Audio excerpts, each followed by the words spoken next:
Bien, bienvenidos todos y todas. Esta es la semana 4 de nuestro módulo 3.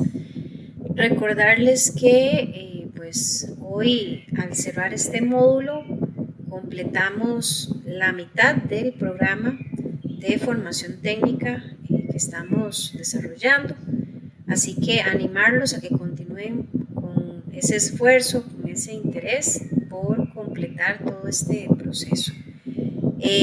Hacer salvedades, ¿verdad? Importantes, las disculpas del caso, algunos pues me escribieron haciendo consultas acerca de algunas preguntillas de examen de la semana anterior y efectivamente, ¿verdad? Pues corroboré que había un detalle ahí en la configuración de las alternativas, sin embargo, dichosamente pues todo traté de resolverlo a tiempo, asignarles o bien otorgarles los puntos a favor cuando correspondía, eso sí.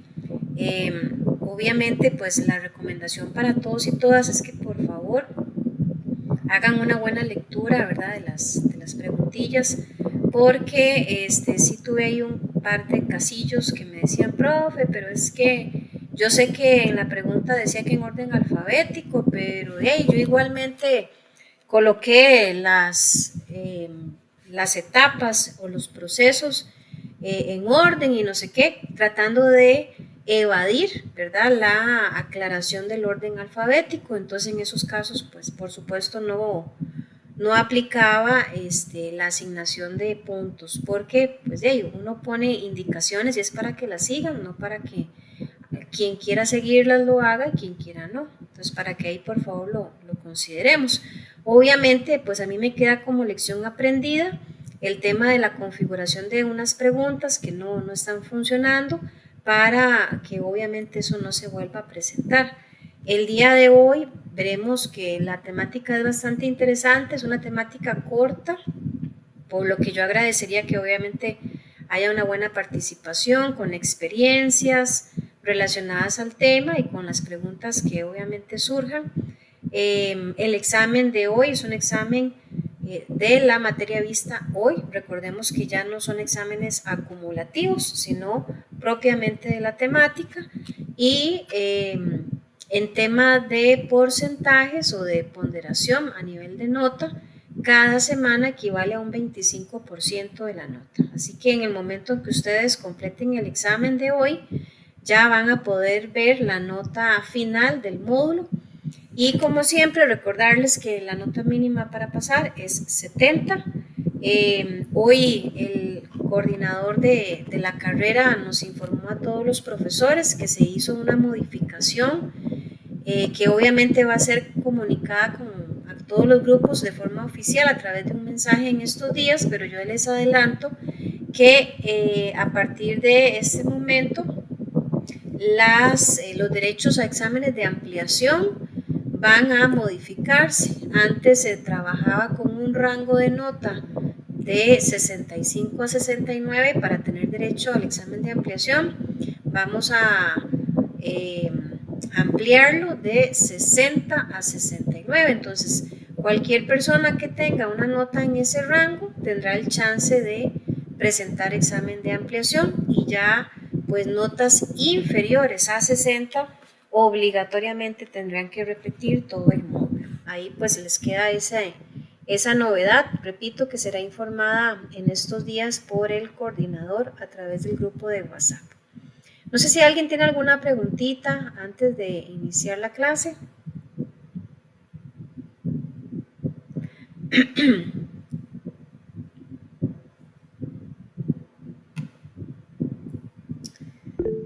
Adelante, Naidelin. Profe, una consultita, Sí. es sobre la nota. Igualmente, las notas de los exámenes cortos o sea, un ejemplo, si yo esta nota de este examen me la saco baja, me ayudarían los exámenes cortos. Sí, es que verdaderamente, O ya ¿verdad? sería Verdaderamente, cada semana, ¿verdad? Semana 1, 2, 3 y 4 tiene examen corto. Y todos los exámenes van a tener el mismo valor, 25%. Entonces, por ejemplo, vamos a suponer que usted se sacó un 100 en las 3 semanas anteriores.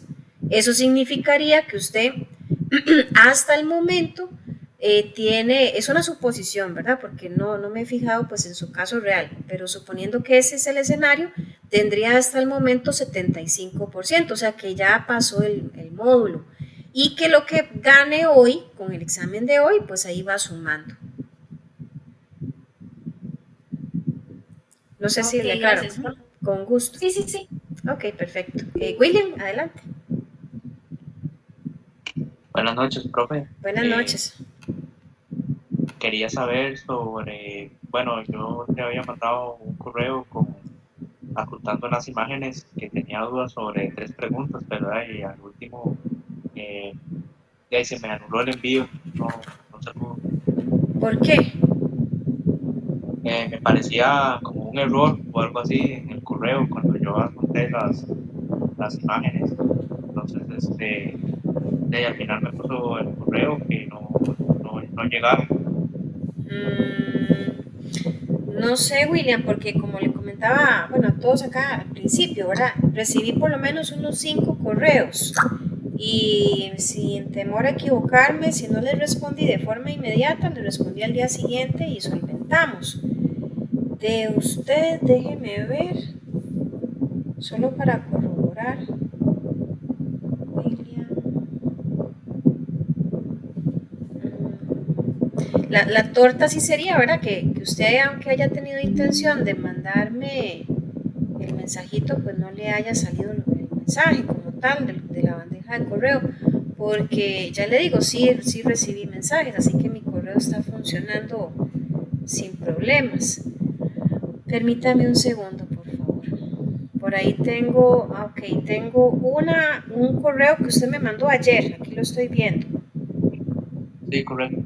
Ok, sí.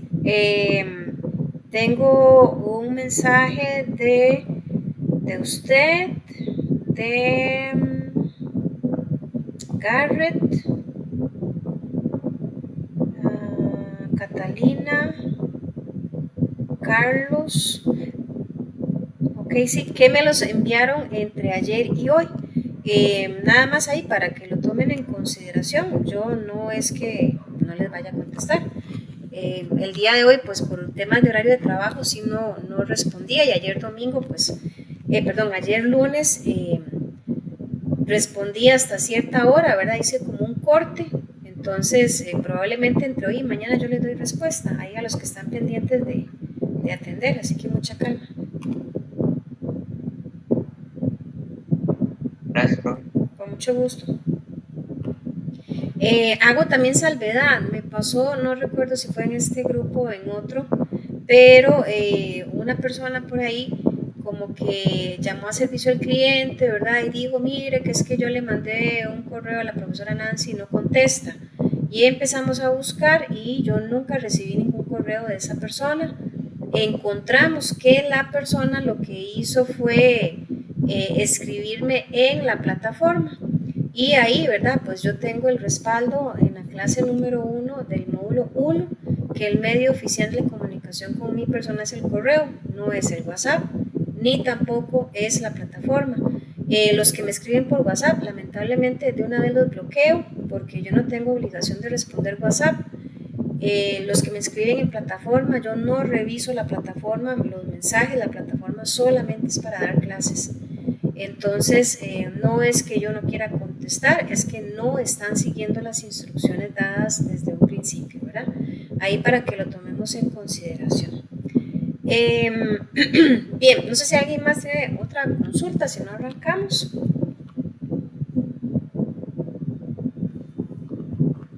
Ok, bueno, entonces empecemos. Recordemos que este módulo número 3 acerca de fundamentos de la industria médica nos permitió la semana pasada cubrir elementos relacionados a la bioseguridad. De hecho, hoy vamos a tener una pinceladita de otros adicionales del tema. También vimos barreras de protección. También vamos a tener una pinceladita ahí de unos particulares de esto. Asepsia y cuartos controlados y limpios. Fue lo que vimos la semana pasada. Para el día de hoy vemos o ampliamos la parte de bioseguridad hospitalaria, legislación costarricense, obligaciones del trabajador y del patrono y un poquito de equipo de protección personal. Bien, empecemos recapitulando, ¿verdad? ¿Qué era la bioseguridad? Decimos que es la aplicación de los conocimientos y de las técnicas de prevención, muy importante. Esto con el fin de garantizar la protección tanto de laboratorios como de profesionales en el área de la salud, área hospitalaria, industria de dispositivos médicos y personas en general, cuando estos se exponen a los agentes, ¿verdad?, que pueden ser potencialmente infecciosos o provocar algún problema de salud. Recordemos que también anteriormente vimos un temita de salud ocupacional en módulos anteriores, donde conocíamos los diferentes agentes que pueden generar problemas o dificultades de salud, ¿verdad? Llámese agentes físicos, químicos, biológicos, por mencionar algunos. Entonces, cuando hay presencia de estos agentes, que en todo lado hay presencia de estos, debe existir la bioseguridad, que es todo eso que las organizaciones van a desarrollar, llámese procedimientos, reglas, normas necesarias para minimizar, ¿verdad?, el riesgo de contagio de las personas o de los entornos donde pues están presentes estos agentes. La bioseguridad hospitalaria, ¿verdad? Se dice que a través de medidas científicas organizativas se definen condiciones de contención, o sea, esas condiciones que nos permiten atender o responder a tiempo ante los agentes infecciosos, principalmente cuando estos están presentes en la manipulación de algún objeto. Aquí, en todo momento, hablando de bioseguridad, recordemos que el objetivo va a ser reducir o minimizar esa afectación que pueden ocasionar los agentes cuando hay una exposición potencial. Ahora, ¿quiénes pueden ser esos elementos o esos individuos, ¿verdad?, que generalmente están más expuestos en estos medios, ¿verdad?, de hospitales y demás? Bueno, obviamente personal de laboratorio. Imaginémonos todos estos profesionales que diariamente tienen que estar manipulando sangre, heces, orina y todo tipo de fluidos, ¿verdad? Personal de áreas críticas, por ejemplo, en espacios de emergencia donde pues hay una continua presencia de personas que tal vez están contagiadas o que por condiciones de salud o situaciones por accidentes hay exposición, ¿verdad?, de fluidos. Estos son áreas críticas y donde obviamente el tema de los agentes infecciosos es algo muy severo. Pacientes en general, público en general, material de desecho de estos lugares y el medio ambiente también. Entonces, todos estos individuos o sujetos están mayormente expuestos y, por supuesto, la bioseguridad hospitalaria es un tema de carácter obligatorio. Voy a ampliar un poquito esta imagen que me interesa desarrollarla, relacionada siempre con el tema de la bioseguridad hospitalaria. Esta ciencia, ¿verdad?, llamémosla así, produce dos escenarios. Puede producir salud, si obviamente está bien desarrollada. ¿Por qué? Porque va a ser capaz de dar un buen manejo, por ejemplo, en el caso de la manipulación de los desechos hospitalarios. Recordemos que a nivel hospitalario hay dos grandes grupos de desechos, los desechos comunes y los desechos peligrosos. En el caso de los comunes, generalmente y por regla deben ser eliminados o almacenados en bolsas negras. Y cuando hablamos de desechos comunes, estamos hablando de papelería, de residuos de comida que hay en estas áreas de salud. Pero por otro lado tenemos los desechos peligrosos que obligatoriamente tienen que ser almacenados en bolsas de color rojo. ¿Y qué tipo de desechos son los peligrosos? Bueno, la jeringa, los algodones, muestras de orina, de heces y absolutamente todo aquello que tuvo contacto con los seres humanos en una condición, ¿verdad?, posible de infección. Aquí siempre a mí me gusta pues comentar una situación que se dio aquí en Costa Rica ya hace pues bastantes años, en donde el tema de la bioseguridad, ¿verdad?, no estaba muy bien desarrollado o no estaba muy bien abarcado por los hospitales. Y el caso se dio precisamente con el Hospital Calderón Guardia, ahí en San José.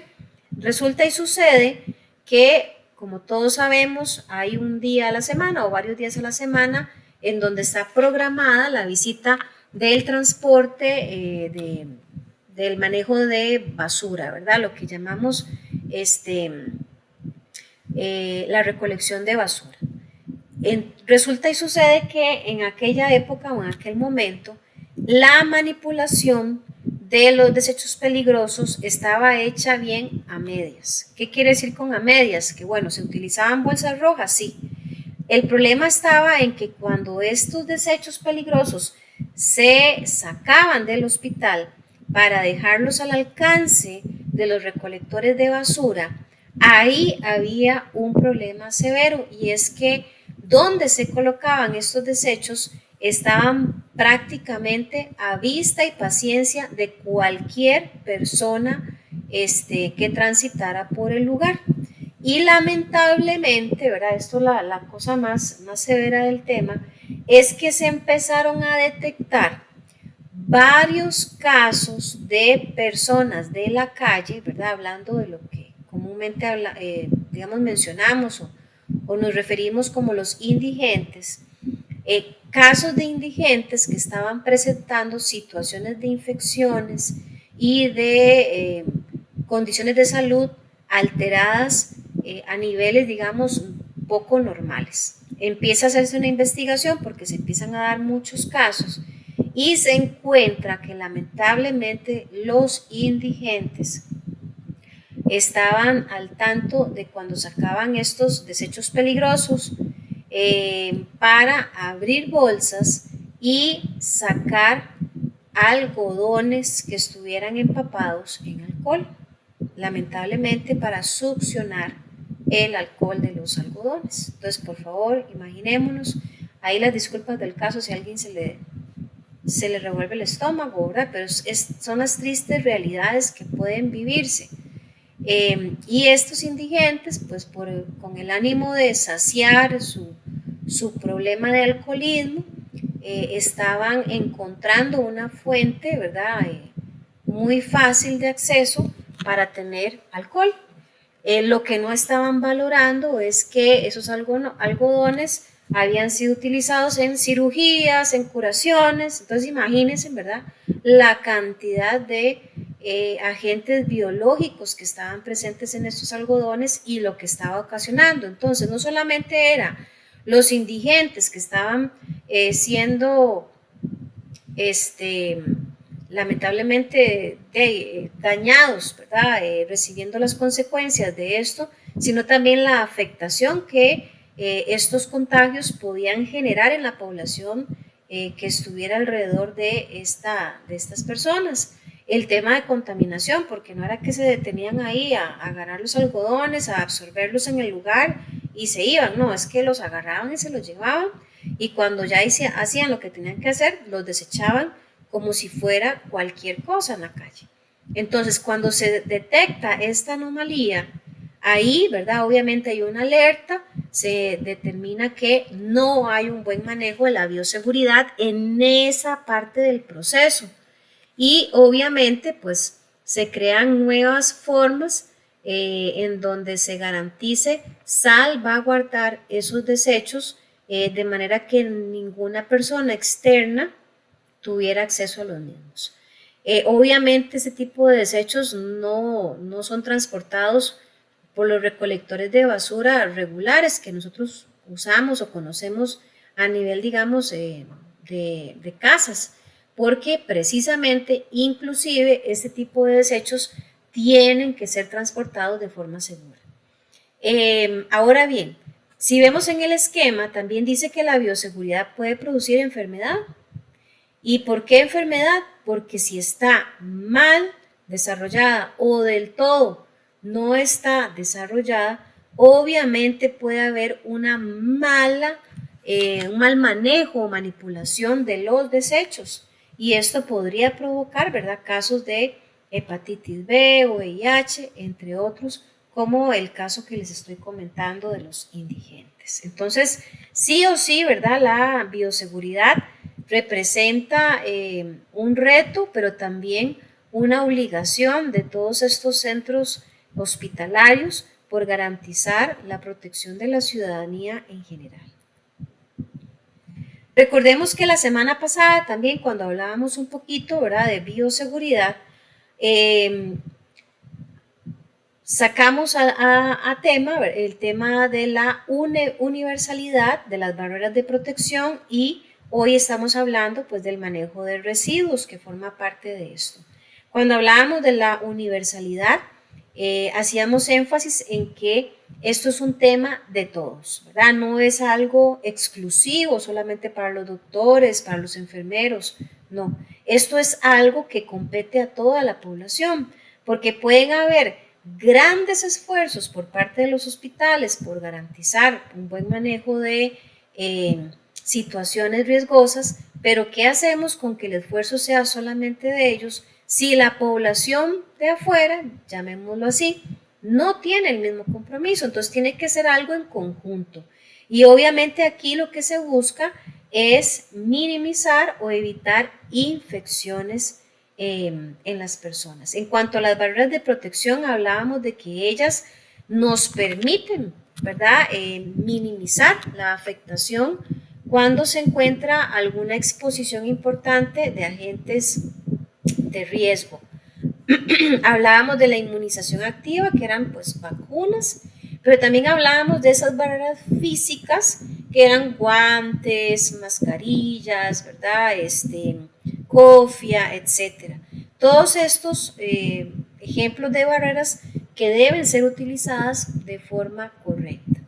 Y en el manejo de los residuos, como lo estábamos viendo hace un momentito, pues debe haber un buen manejo de los mismos, no deberíamos de mezclar residuos regulares, ¿verdad?, con residuos peligrosos.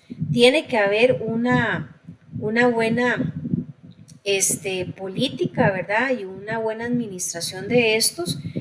No los mencionamos, pero también hablamos acá de residuos farmacéuticos, ¿verdad?, todo lo que son medicamentos vencidos, residuos radioactivos también deben tener un manejo especial y por supuesto quien se encargue de hacer la eliminación de estos residuos, no es que va a pasar que estos residuos van a ir ahí a un botadero de basura regular, no, ellos deben ser tratados de una forma particular precisamente porque son un foco de contaminación peligrosa y debe ser tratado de forma diferente para que en su eliminación no se vaya a dar más bien una mayor contaminación del entorno. Bien, ¿alguna pregunta o algún aporte hasta acá relacionado con la bioseguridad?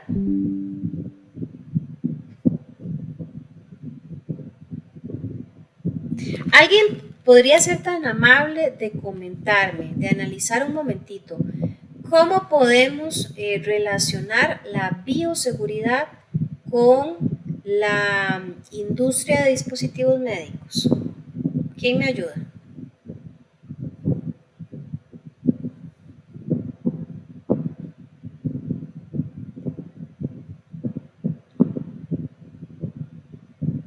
¿Quién me colabora, chiquillos?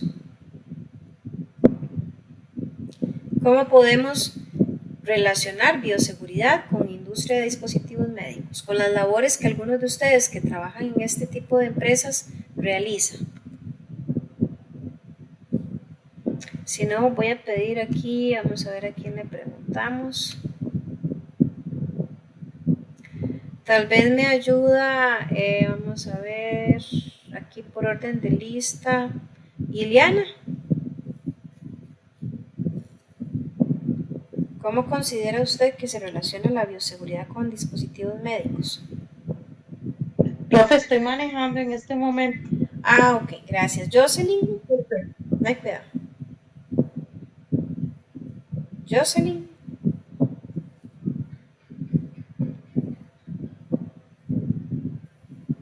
Bueno, y si tuvieran algún problemita con micrófono o de pronto con alguna situación como la de la compañera y tienen acceso al chat, también podrían escribirme por ahí.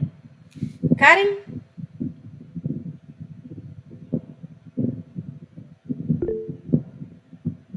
Ok, Jocelyn. Ahí yo leo cuando usted haga su aporte. Leslian.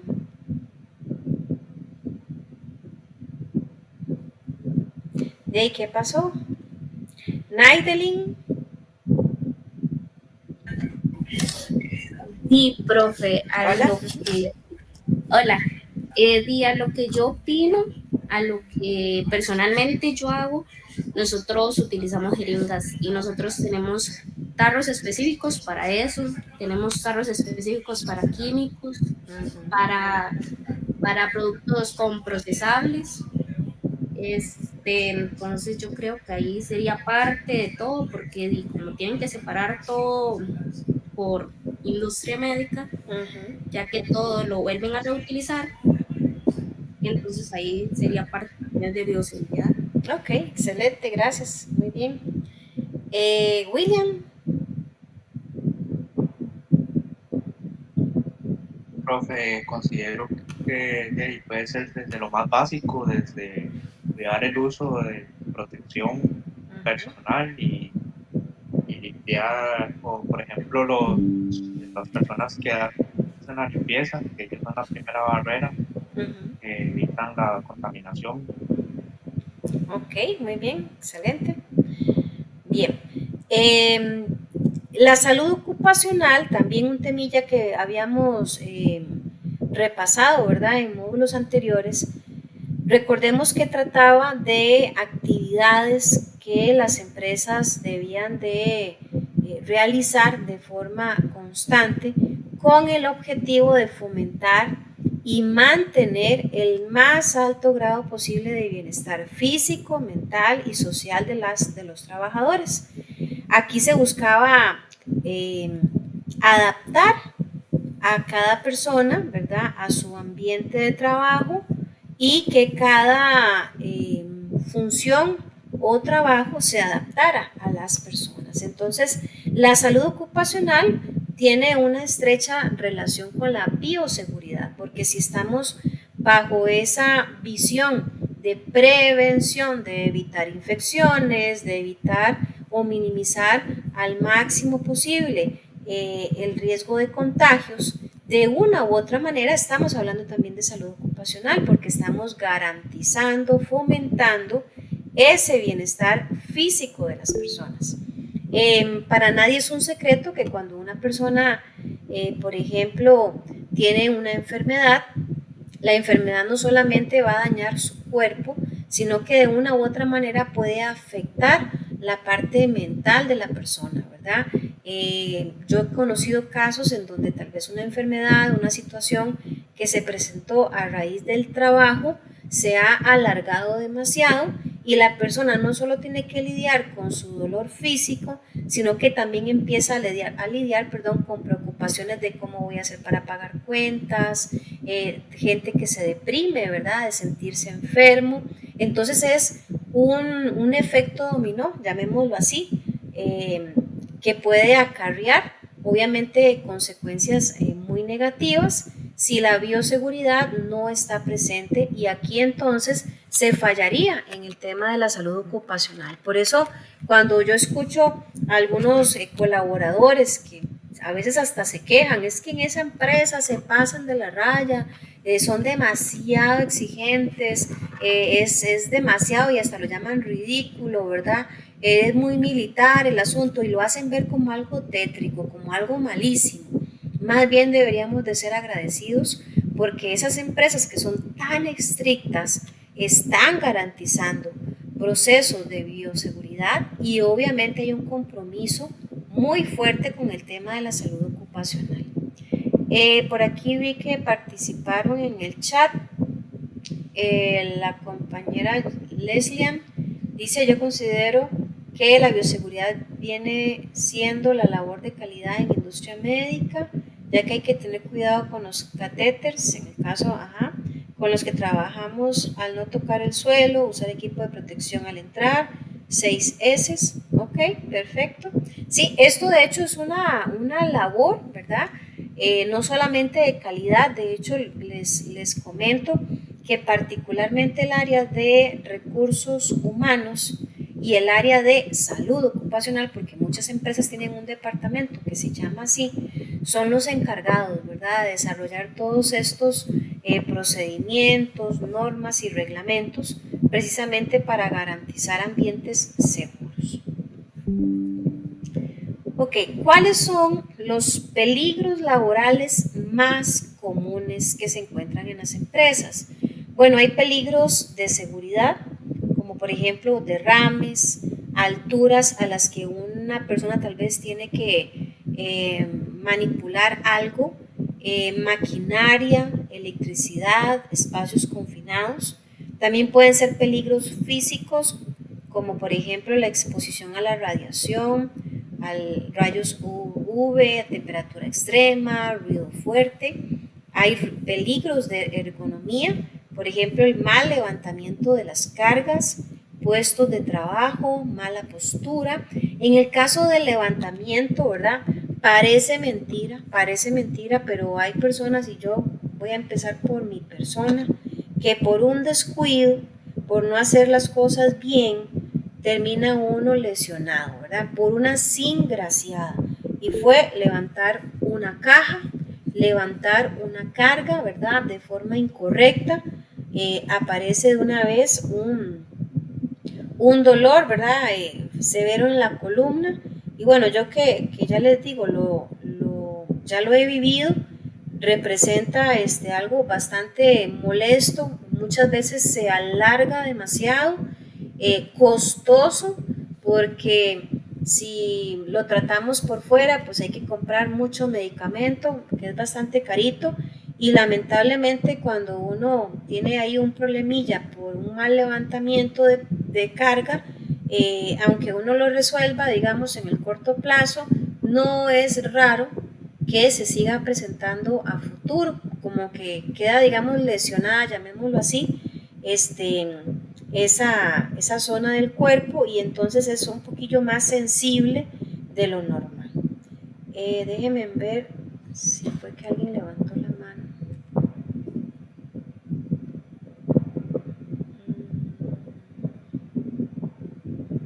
Ok, Jocelyn por acá nos dice: creo que se relaciona porque las instalaciones de fabricación tienen que cumplir con los procesos de bioseguridad. Claro que sí. Vamos a ver si alguien levantó la mano por acá. Ok, no. Bien, también tenemos los peligros de organización, que es, digamos, la parte de socialización, el estrés, acoso, intimidación, violencia, inflexibilidad, por ejemplo, también representan peligros laborales. Peligros químicos, cuando hay una exposición a humo, líquidos, gases, pesticidas, inflamables, y los peligros biológicos, ¿verdad? Sangre, bacterias, insectos, residuos animales, entre otros. Bien, este tema que vamos a ver a continuación es muy interesante y es la parte de legislación costarricense. Hemos estado hablando en semanas anteriores, ¿verdad?, de temas de salud ocupacional, de agentes, de peligros, de riesgos, pero ¿y qué pasa con la parte legal? No es un asunto la salud ocupacional de conciencia, ni es un asunto de que si quiere lo hago y si quiere no lo hago, no, es que está regulado por ley. Y vamos a ver cómo en nuestro país, en el ámbito de la salud, hay leyes y reglamentos que rigen este particular, específicamente la Constitución Política, la Ley de Riesgos del Trabajo y el Código de Trabajo. Vamos a ver que en la Constitución Política, en el título 5 sobre derechos y garantías individuales, artículo 66, dice textualmente: todo patrono debe adoptar en la empresa las medidas necesarias para la higiene y seguridad del trabajo. Y vean que esa palabrita debe es una obligación. Ahí no dice si quiere, si puede o cuando pueda, no, debe. O sea que la Constitución obliga a todo patrón a garantizar medidas de higiene y seguridad del trabajo. De manera que si en una empresa no existen medidas de seguridad, ahí se está evadiendo, ¿verdad?, una obligación y perfectamente puede ser demandado el patrón.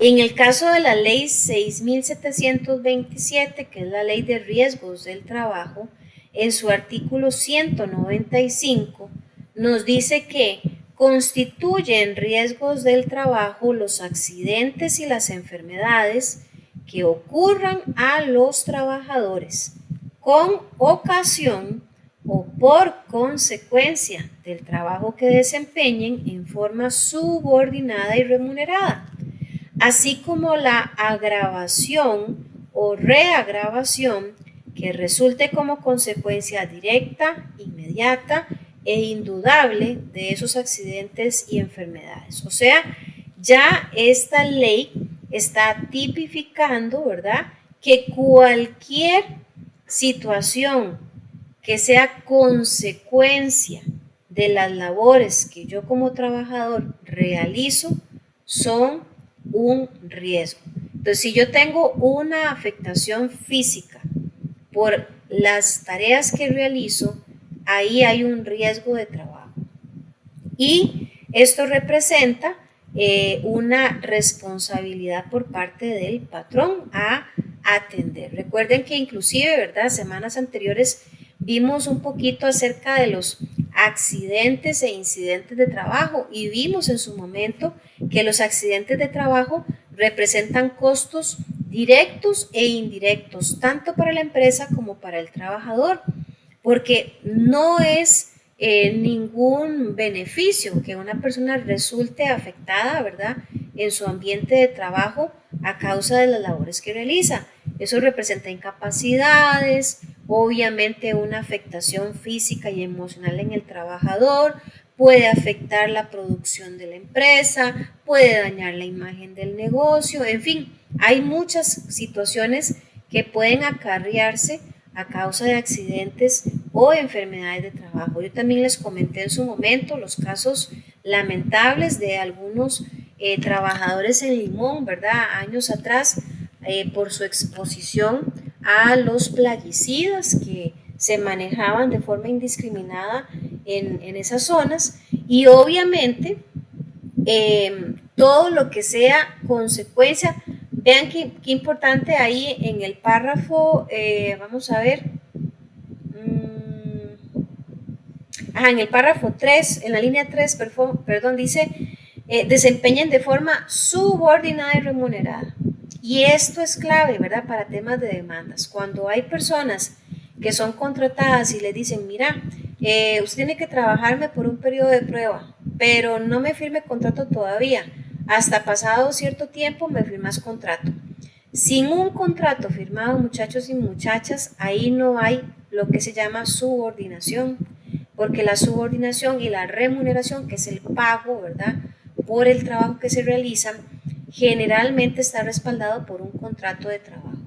Y hay algunas personas, ¿verdad?, muy vivillas que tratan de bailarse a las personas más humildes, diciéndoles que no hace falta que firmen contrato. ¿Y por qué lo hacen? Porque saben que si esa persona que no firmó contrato sufre de algún accidente a causa de las tareas que realiza, es difícil, ¿verdad?, lograr demostrar que ahí había una relación laboral y por consiguiente sería difícil lograr que el patrón responda por los daños que haya sufrido, ¿verdad?, la persona. Entonces, definitivamente, tanto accidentes como enfermedades, como las agravaciones, o sea, cuando una persona tiene un accidente, ¿verdad?, de pronto está incapacitado varios días y se empieza a poner peor, o sea, hay una agravación a su salud, eso también sigue siendo, ¿verdad?, parte de los riesgos que están presentes en el trabajo. En el Código de Trabajo, que es nuestra ley número 2, en el artículo 284, se menciona que, sin perjuicio de lo establecido en otras disposiciones del Código, serán obligaciones del patrono lo siguiente. Vean, el patrono está obligado a permitir a las autoridades competentes la inspección periódica de los centros de trabajo y la colocación de textos legales, avisos, carteles y anuncios similares referentes a la salud ocupacional. O sea, que cualquier visita que haga una autoridad competente, que puede ser el Ministerio de Salud, puede ser la Caja, puede ser el Ministerio de Trabajo, el patrón está obligado a permitir esas visitas sin que sean solicitadas, ¿verdad?, con anticipación. Como quien dice, cuando caen hay que recibirlos y no tienen obligación alguna de avisar con antelación que van a llegar. Cuando estas entidades se presentan a la empresa, ellos lo hacen con el fin de inspeccionar pues, las condiciones del trabajo y también pueden perfectamente pegar, como dicen, carteles o entregar información a todos los colaboradores con el ánimo de informarlos acerca de regulaciones de temas de salud ocupacional. También es obligación del patrono cumplir con todas las disposiciones legales y reglamentarias para la capacitación y adiestramiento de trabajadores en temas de salud ocupacional. O sea, el patrón debe, es una obligación, debe hacer capacitaciones para los empleados para enseñarles, mostrarles cómo usar, por ejemplo, equipo de protección personal.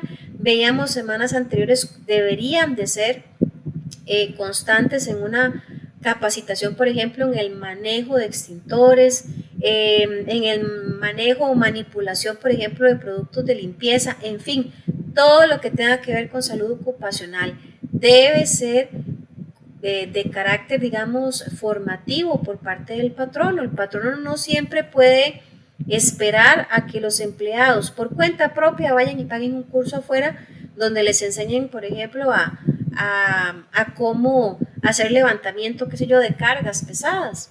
Eso es una obligación del patrono, enseñar, capacitar al personal. También cumplir con las normas y disposiciones legales y reglamentarias sobre salud ocupacional, es decir, que todo lo que haya en la ley en tema de salud ocupacional, el patrón está obligado a respetarlo y a asumir lo que se dicte ahí. También está obligado a proporcionar equipo y elementos de protección personal y de seguridad en el trabajo y asegurar su uso y funcionamiento. Entonces vean qué particular este último tema, este último punto. No solamente tiene que comprar todo lo que sea necesario para proteger a los colaboradores y dárselos, también tiene que garantizar que los colaboradores lo usan y lo usan bien. Por eso en muchas empresas, y a mí me gusta poner el ejemplo Intel, ¿verdad? Intel, bueno, es sumamente estricto en temas de manejo de salud ocupacional. Las cámaras ahí están por doquier, literalmente miden todos los movimientos de los empleados. Y por darles un pequeño ejemplo, ahí en Intel, dentro de las capacitaciones que le dan a la gente nueva que entra, les dicen que cuando la persona sube o baja gradas, tiene la obligación de agarrarse de la baranda. No es optativo, es obligatorio. Cuando la persona recibe la capacitación, Intel se asegura de que todos los colaboradores respeten esa regla, y resulta y sucede que como hay cámaras, cuando se detectan cámaras que alguna persona no está agarrándose de la baranda para subir o bajar, de una vez lo mandan a llamar, ¿verdad? Y va a amonestación directo, ahí no se andan con muchos rodeos. Entonces, es parte del cumplimiento de la obligación que tiene el patrono. No solamente es capacitarlo, darle equipo de protección y desentenderse, no. También tiene que garantizar y velar porque los trabajadores lo usen correctamente.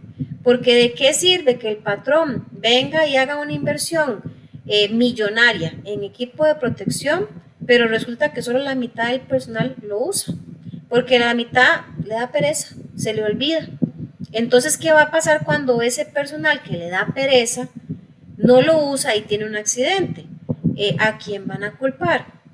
Van a culpar al patrón. ¿Por qué? Porque el patrón no veló porque todos lo usaran correctamente. Entonces, es una obligación.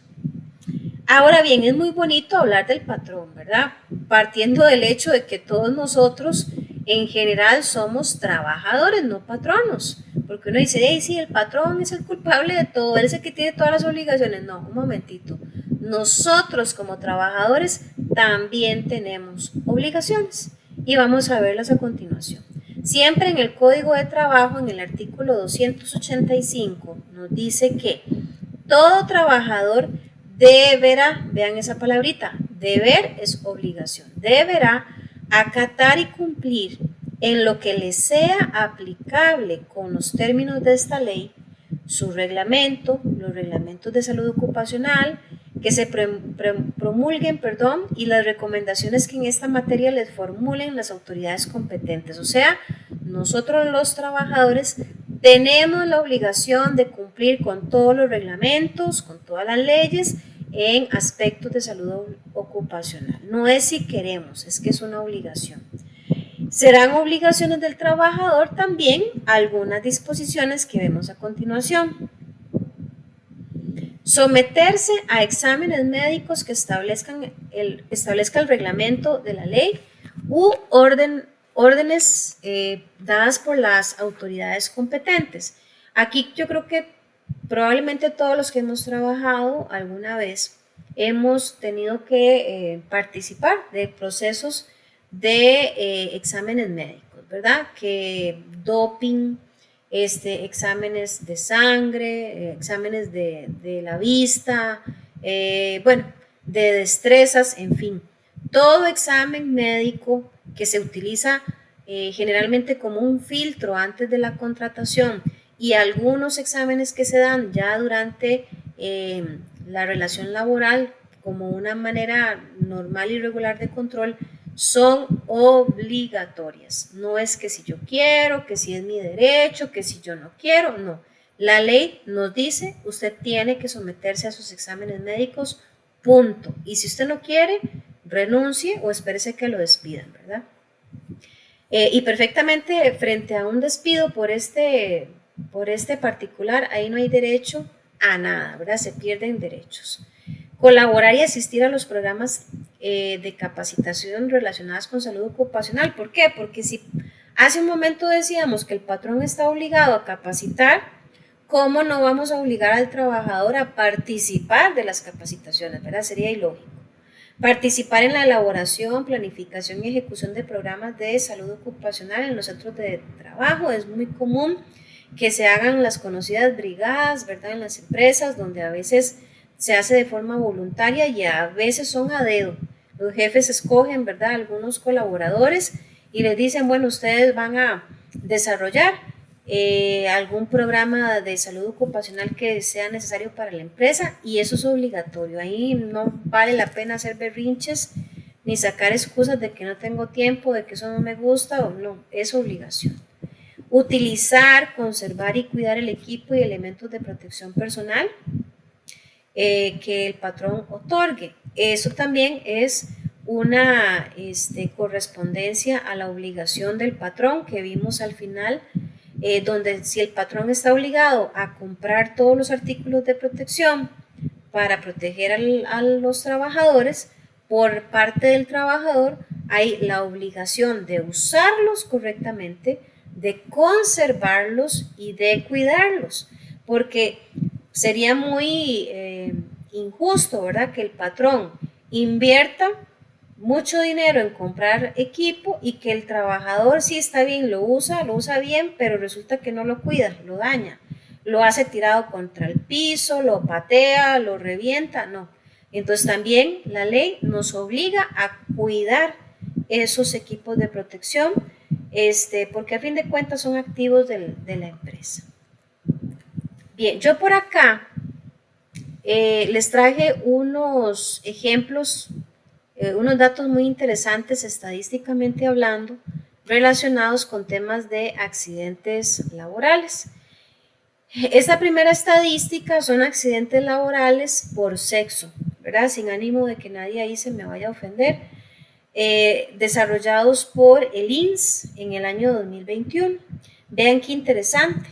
Este estudio que se hizo demostró que el 75% de los accidentes laborales están cubiertos en mayor parte por hombres, mientras que el 25% restante se han involucrado mujeres. Al tomar en cuenta, ¿verdad?, esta cantidad de personas que fueron encuestadas, se encontró que hay 7 actividades económicas donde hay mayor accidentalidad. Por ejemplo, administración pública, el área de agricultura y ganadería, área de construcción, comercio al por mayor y al por menor, como reparación de vehículos y motocicletas, industria manufacturera, esta es la que nos interesa, actividades de servicios administrativos y de alojamiento y venta de comidas. Entonces vemos que nuestro enfoque en este técnico que estamos llevando pertenece casualmente a la estadística de las actividades económicas donde hay mayor accidentalidad.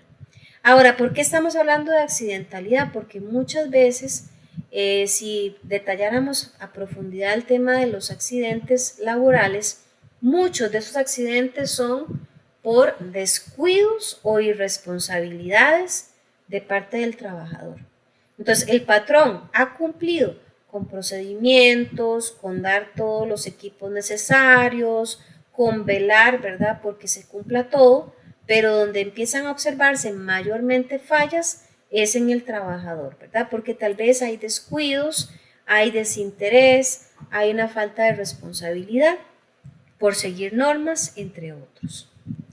Por acá también tenemos dentro de esa estadística que hizo el INS, ¿verdad?, un tema que me llamó profundamente la atención, y es que dentro del desglose, llamémoslo así, o características de los accidentes laborales, se encontró que la mayor parte de los accidentes laborales tenían que ver con golpes que sufrían los trabajadores.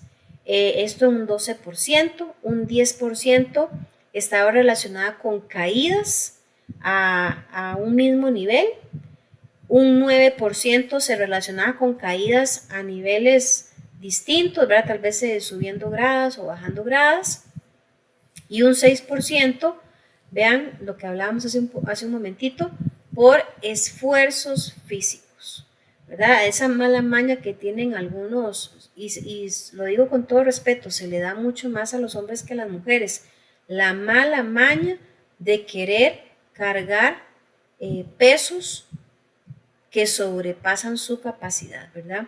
Entonces tal vez, no sé, pues con qué ánimo lo harán algunos de ellos, para que lo vean o para que crean que es muy fuerte, y lo que están más bien poniendo en riesgo es su salud. Entonces, definitivamente en ámbitos laborales hay accidentes, tanto en áreas exteriores, ¿verdad?, de la empresa o del edificio, en pasillos, en superficies de tránsito inestables, húmedas, por un mal uso de herramientas manuales o por transportes rodantes. Entonces, los accidentes pues, son parte, ¿verdad?, común y normal de los entornos laborales, pero para eso existen leyes, las leyes que van a intentar regular, proteger y salvaguardar obviamente la integridad de las personas y también de conocer quiénes son los responsables frente a la manifestación de algún accidente. Bien, ¿alguna pregunta hasta acá o algún aporte? No sé si tal vez los que estamos acá han tenido la mala experiencia de vivir algún accidente laboral que tal vez nos puedan compartir.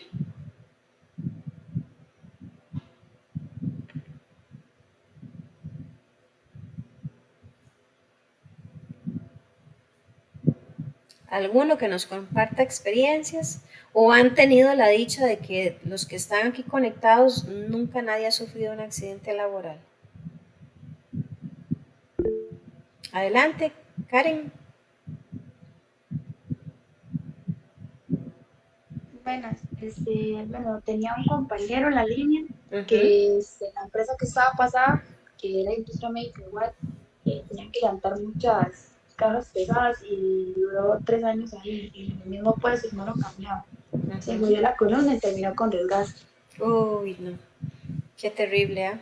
Y vean, qué triste decirlo, pero también hay algunas empresas, ¿verdad?, con poca conciencia de estos tipos de tareas, ¿verdad?, que a la larga representan ya una situación crónica, una situación irremediable. Es triste ver casos de gente joven que termina incapacitada por un daño, ¿verdad?, una lesión física que ya no tiene reparo. Entonces, pues terminan dañando esa integridad, esa estabilidad, esa salud que tenía una persona simplemente por un mal manejo de procesos de salud ocupacional.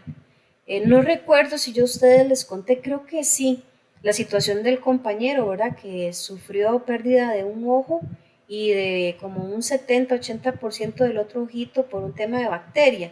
¿Me confirman si yo había contado ese ejemplo acá? Ok, Naidelin ahí levantó el dedito y Leslia, ok, perfecto, entonces sí lo contamos. Entonces son cosillas, ¿verdad? En ese caso del compañero, simplemente no había mantenimiento de aires acondicionados y uno dice, ¿y era caro? No, no era caro. ¿O era que la empresa no podía pagarlo? No, claro que podía pagarlo, simplemente que no existía, ¿verdad?, una responsabilidad o una visión amplia de los riesgos que hay presentes en las empresas. Los riesgos no solamente es un tema de la gente de seguridad o la gente de limpieza o de la gente que está, digamos, en una fábrica manipulando maquinaria, es que los riesgos están hasta en las oficinas, ahí donde uno cree que la gente está súper cómoda. Bueno, vean, en todo lado hay riesgos y definitivamente, de ahí, ojalá nadie tuviera que sufrirlos, pero a veces falta que alguien tenga un accidente para que la empresa, como dicen, se pellizque y resuelva lo que no ha atendido a tiempo. ¿Alguien más ha tenido alguna experiencia o ha conocido de alguna situación en tema de accidente laboral? Adelante, Naiden. Creo que no se trata nada de accidente laboral, sino también se trata en parte de salud ocupacional que en mi empresa no, como que no lo aplican mucho. Ok. Porque en el área en la que yo soy, digamos, las sillas que son incorporadas a una máquina que es por imán, las sillas no están a medida de esa máquina y muchos terminamos con malestar en la espalda, desgastes en los hombros y eso lleva a muchas incapacidades. De hecho, ahorita el área está rojo por incapacidades, que todo el mundo se incapacita por lo mismo, pero las personas de salud ocupacional no hacen por dónde velar, o sea, por dónde ayudarnos a nosotros como operarios y nada, por ese estilo. Y ya muchos hemos hablado y no no nos ayudan, digamos. Uy, No nos dan ese apoyo como empresa. Qué lamentable escuchar eso, ¿verdad? Porque ya les digo, generalmente esas empresas no son empresas pobres ni empresas pequeñitas, ¿verdad? Son empresas que tienen muchos recursos, que tienen los medios para poder atender esas situaciones. Aquí verdaderamente yo les digo, no solamente está fallando salud ocupacional, aquí está viéndose afectada el área financiera, porque a ver, ¿cuánto representa una incapacidad? Una, ¿verdad? Ahora, si son muchas y si son prolongadas y si son constantes, eso es una bola de nieve de una afectación económica que la empresa está teniendo y no le están dando la importancia. Es más, yo me animo a decir que el área financiera y contable no está detectando esta situación. En el momento en que esa situación ya represente algo un poquito, digamos, más significativo, ahí es donde el área financiera va a decir, bueno, ¿qué está pasando? ¿Qué son este montón de incapacidades? Y empiezan a escarbar y a escarbar de dónde vienen. Al final termina toda la responsabilidad en el Departamento de Salud Ocupacional. ¿Y ustedes qué hicieron? Porque ustedes no atendieron esto a tiempo. ¿Qué les pasa? ¿Qué es lo que se necesita? ¿Cuál es la excusa? ¿Cuál es la justificación del por qué no hay respuesta? Y ya, después de haber habido, ¿verdad?, un daño o una afectación prolongada económicamente hablando. Pero muy lamentable esto que usted nos comparte, compañera, porque de ahí no se vale. La verdad es que uno cuando trabaja porque necesita salir adelante, hay que cubrir gastos, necesidades. Uno no piensa, mira, voy a ir a trabajar para enfermarme o voy a ir a trabajar para que las tareas que yo realizo me representen un daño a mi cuerpo. O sea, nadie lo hace así y está pasando así. Entonces, es triste, ojalá más bien que ese departamento pudiera actuar prontamente. Inclusive no sería raro cuando se dan ese tipo de incapacidades, la persona tiene que ser remitida al INSS, ¿verdad? No al hospital. Y no sería raro que el INSS, si empieza a observar una tendencia de que hay muchas personas de la misma empresa, del mismo departamento, con las mismas lesiones, venga y haga algún tipo de contacto, ¿verdad?, con la empresa, porque a fin de cuentas las empresas pagan el seguro y de este seguro es donde se consume la atención de las incapacidades. Para el INSS tampoco es rentable tener ese montón de personas incapacitadas con el mismo tipo de lesión, porque tarde o temprano ese seguro puede hacer que no alcance. Entonces no sería extraño también que ellos tengan algún tipo de contacto, ¿verdad?, con la empresa si determinan que eso es una condición anormal. Pero bueno, muy interesante escuchar estos escenarios que se dan en las diferentes empresas. ¿Alguien más?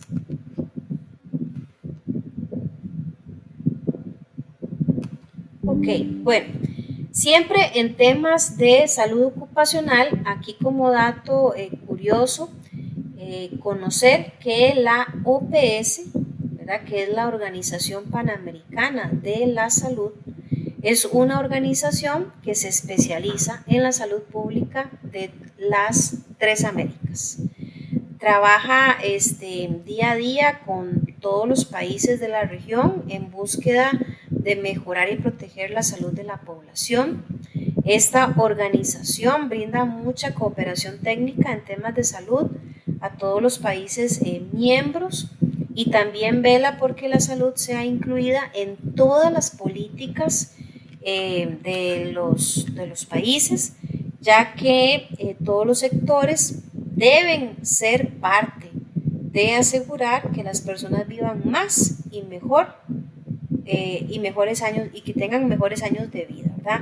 A ningún país le sirve tener gente enferma, ¿verdad?, o que toda su población esté incapacitada, Dios librísimo, o que su población tenga vidas muy cortas, porque pues todos nosotros somos los que movemos la economía. La gente enferma no mueve la economía. Las personas que están incapacitadas no están generando ingresos al país. Entonces, definitivamente es un efecto que acarrea muchas consecuencias y particularmente la OPS pues es ese organismo que se involucra en que todos los países desarrollen buenas políticas, buenos reglamentos en temas de salud ocupacional. Bien, algunas precauciones para el control de las infecciones. Aquí también a modo de repaso, porque esto lo hemos dicho hasta el cansancio. Hay elementos que son fundamentales para lograr precauciones, ¿verdad? Estándares contra infecciones, por ejemplo, la higiene de manos, la limpieza y desinfección de los lugares, la seguridad en infecciones y medicaciones, la evaluación de riesgos con un uso adecuado de equipos de protección personal, la minimización de las exposiciones potenciales y los reprocesamientos de equipo médico reutilizable. Todo esto siempre en temas de bioseguridad, que es el principal de hoy. Los equipos de protección personal los vimos en su momento, ¿verdad? Que es para cubrir diferentes áreas del cuerpo y para protegernos frente a cualquier tipo de exposición o riesgo. Al momento de hacer la selección del equipo de protección personal más adecuado para cada área, lo primero o dentro de las cosas más primordiales que hay que evaluar es a qué riesgo se va a exponer la persona que requiere el equipo. Entonces, no es lo mismo que estemos pensando en el equipo de protección que necesita, por ejemplo, un colaborador de limpieza, a el equipo de protección personal que requiere un doctor, ¿verdad? En una sala de cirugía. ¿Por qué? Porque ambos están expuestos a riesgos diferentes y de acuerdo al riesgo, así debe ser la elección del equipo de protección personal. Entonces, podríamos responder alguna de las preguntas que vemos en pantalla para tener más claro cuál es el riesgo de exposición. Por ejemplo, podemos preguntarnos qué tipo de procedimientos va a realizar la persona, cuál será el grado de proximidad al paciente durante la realización de un procedimiento, cuáles son las medidas barrera para detener la propagación de la infección y cuáles son los componentes del equipo de protección personal disponibles. ¿Qué probabilidad existe de tener contacto con sangre o fluidos? Estas son algunas preguntas que nos permitirían, repito, tener más claridad acerca del riesgo al que se expone la gente. Ahora, hay que hacer una evaluación de los riesgos. Los trabajadores de la salud deben responder, por ejemplo, ¿dónde me pondré y me quitaré el equipo de protección personal? ¿Hay suficiente equipo? O sea, ¿alcanza para todos? ¿Necesitaré asistencia cuando use el equipo? Recordemos que habíamos visto que generalmente hay áreas, ¿verdad? O cuartos especiales donde las personas se colocan su equipo de protección personal, pero a veces se ocupa la ayuda de alguien más para la colocación del mismo. ¿Qué hacer con los elementos para desechar? ¿Cuál es el lugar más cercano para realizar la higiene de manos antes y después de asistir a un paciente, por ejemplo? Ahora, hay consecuencias hay una secuencia, ¿verdad? Obviamente para la colocación del equipo de protección, también lo habíamos visto, de hecho por ahí les había compartido en su momento un video que ojalá lo hayan podido observar acerca de la secuencia de colocación, pero aquí dentro del tema de la bioseguridad es importante, ¿verdad? Entender ese orden. La colocación del equipo, por ejemplo, frente a la exposición de algún virus respiratorio. Lo primero que se coloca es la bata, luego viene la protección facial que incluye la mascarilla y la protección de ojos y de último los guantes y la cofia. Por acá ahora tenemos un diagrama o una representación de cómo se tiene que colocar esos elementos: bata, mascarilla, protección de ojos y guantes. Pero más allá de solamente saber cómo me coloco los equipos de protección, también hay que conocer cómo debo quitarme los equipos después de haberlos usado.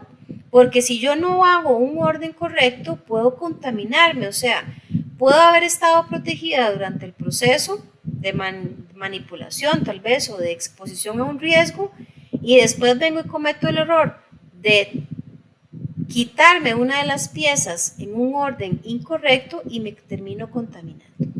Entonces, es importante, obviamente, en el tema de la colocación de la bata, que se haya escogido una bata adecuada. Pero cuando se quita la bata, también debe estar uno pues cerca, llamémoslo así, del lugar donde se va a colocar esa bata. De nada nos sirve quitarse una bata uno en una área y sabiendo que hay que recorrer demasiada distancia para llegar al lugar donde se guarda, donde se coloca.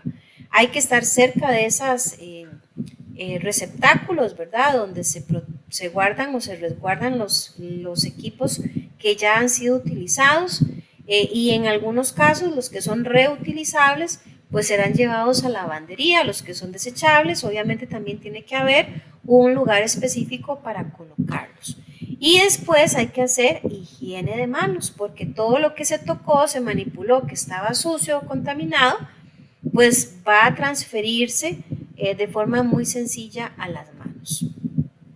En el tema de las mascarillas, en su momento lo habíamos dicho, ¿verdad? La mascarilla pues va a proteger esa área del rostro, específicamente el área respiratoria, y debe colocarse bien. Las mascarillas no deberían de ser puestas a medias, ¿verdad?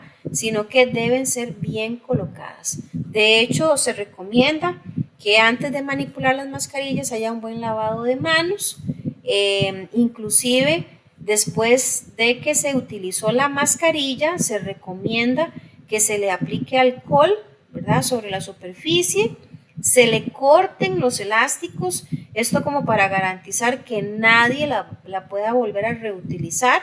Se deposita en el basurero asignado para esto y inmediatamente se haga un lavado nuevamente de manos. En el tema del uso de los lentes o protección de ojos, ¿verdad? También se dijo en su momento que los anteojos clínicos no deberían ser nunca un reemplazo, ¿verdad? Una sustitución de este tipo de protección que es la correcta. En el tema de la cofia, hay algunas desechables y otras que son reutilizables. Igualmente las desechables, pues colocarlas en su lugar correspondiente, y las que son reutilizables, pues se utilizan una vez, se lavan y se vuelven a utilizar. Acá también tenemos un pequeño diagrama para ir terminando con la temática de hoy relacionada con la colocación correcta de mascarilla. Aquí no voy a ahondar demasiado porque verdaderamente es algo que ya hemos visto un poquito atrás, pero acá pues siempre el tema del lavado de manos, colocarla completamente, que ninguna de sus piezas, ¿verdad?, o partes quede sin utilizarse o colocarse correctamente. Y en el tema de los guantes, deben cubrir no solamente manos, sino inclusive los puños de la bata. Se utilizan solamente una vez y se desechan. Por acá tenemos nuevamente un pequeño diagrama, ¿verdad?, de la colocación correcta de los guantes, esto en modo de repaso. Y por acá, la forma correcta en que deben quitarse los guantes luego de haberlos utilizado. Siempre se busca que haya el menor contacto con la piel que fue protegida por guantes a la hora de quitárselos. Bien, preguntas, aportes.